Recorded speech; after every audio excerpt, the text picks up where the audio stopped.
এছাড়া আছে একটি অন্ধকার কূপ, যা স্থানীয়ভাবে আন্ধার কিল্লা নামে পরিচিত। 150 ফুট দৈর্ঘ্য ও 140 ফুট প্রস্থের এই কূপে রয়েছে ছোট বড় 100টি কক্ষ। চারিদিকে প্রাচীর ঘেরা এই কূপটির বিভিন্ন কক্ষে ফেলে অপরাধীদের মৃত্যুদণ্ড কার্যকর করা হতো বলে জনশ্রুতি রয়েছে।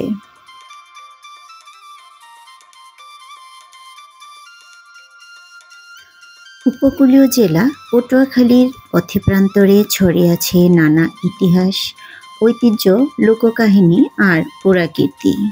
এমনই একটি পুরাকীর্তি ও মুঘল স্থাপত্যের ঐতিহাসিক নিদর্শন শ্রীরামপুর জমিদার বাড়ি। আসসালামু আলাইকুম বন্ধুরা, শ্রীরামপুর জমিদার বাড়ি থেকে স্বাগত জানাচ্ছি আমি নাজনীন আক্তার।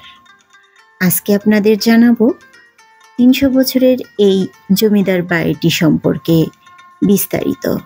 ভিডিওটি না টেনে পুরো ভিডিওটি দেখার অনুরোধ রইল। বন্ধুরা, 300 বছরের পুরনো এই জমিদার বাড়িটি পটুয়াখালী জেলা শহর থেকে 7 কিলোমিটার উত্তর পূর্ব দিকে অবস্থিত। স্থানীয়দের কাছে এটি মিয়াবাড়ি নামে পরিচিত। রাজা বাদশাহ জমিদারদের প্রজাবৎসলতা, শাসন, শোষণ আর নির্যাতনের ইতিহাস আজ দূর অতীত, কিন্তু মানুষের মুখে মুখে প্রচলিত আছে তাদের নানান কাহিনী। চলুন বন্ধুরা, সর্বপ্রথমে প্রাচীন এই জমিদার বাড়ির ইতিহাস সংক্ষিপ্ত আকারে জেনে আসি। বাংলার প্রথম নবাব মুর্শিদ কুলি খান 1700 সাল থেকে 1727 সাল পর্যন্ত বাংলা শাসন করেন।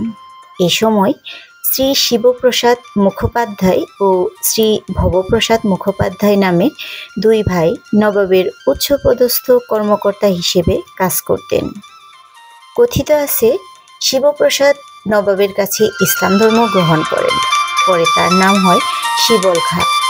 নবাব খুশি হয়ে তাকে এক ভাটায় যতদূর যায় ততদূর সীমানা পর্যন্ত জমি ও মিয়া পদবি প্রদান করেন। পরে শিবল খাঁ ও তার পুত্র কালে খাঁ বরিশালের বাকেরগঞ্জ সহ বিভিন্ন এলাকায় 56টি মৌজায় জমিদারি প্রতিষ্ঠা করেন। এইসব মৌজার কাজ শ্রীরামপুর জমিদার বাড়ি থেকে পরিচালিত হতো।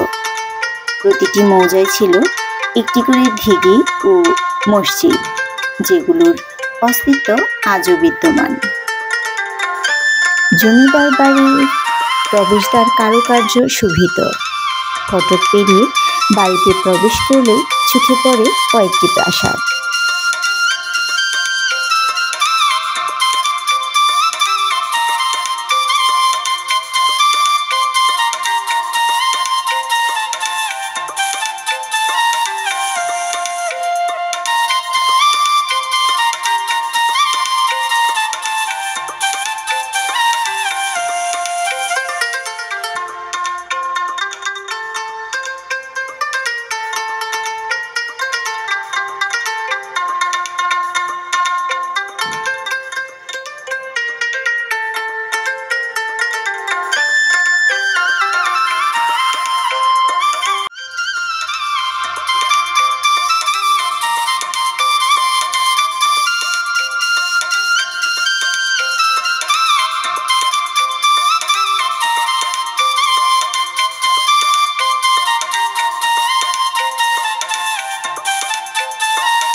এছাড়া আছে একটি অন্ধকার কূপ, যা স্থানীয়ভাবে আন্দার কিল্লা নামে পরিচিত।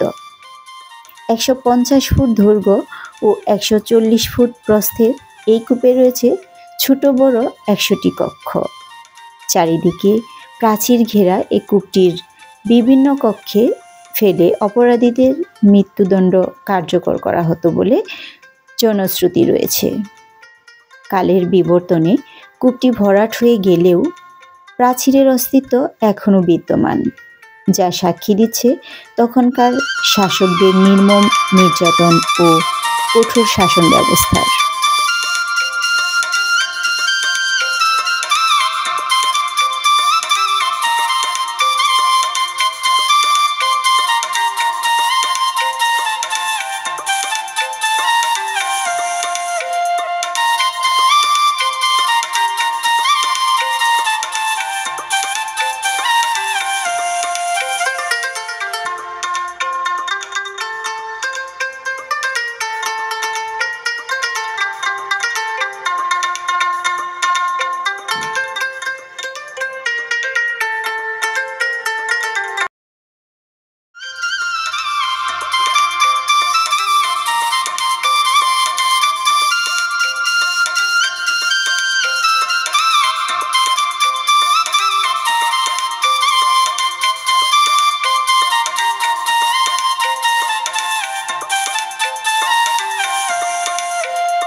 শুধু জমিদার বাড়ি নয়, বরং পুরো এলাকায় রয়েছে বেশ কিছু মুঘল স্থাপনার নিদর্শন।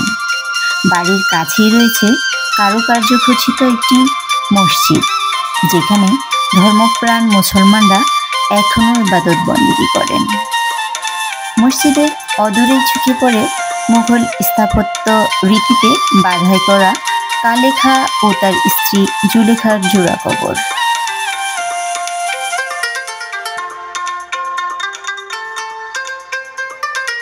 জমিদার বাড়ি থেকে বের হওয়ার পথেই রয়েছে গম্বুজ আকৃতির একটি সেতু, যদিও সেখানে এখন কোনো নদী বা খালের অস্তিত্ব নেই।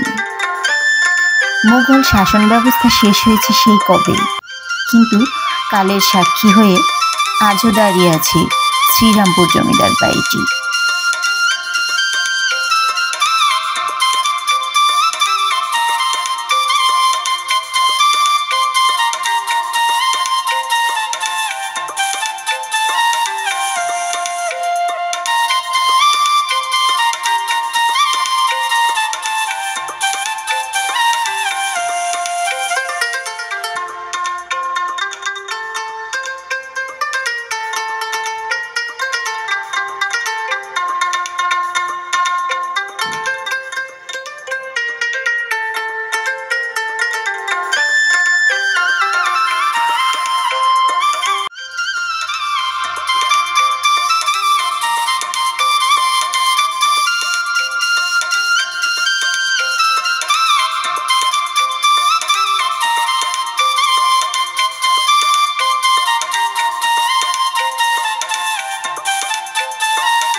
আপনারা চাইলে এই জমিদার বাড়িটি ঘুরে যেতে পারেন।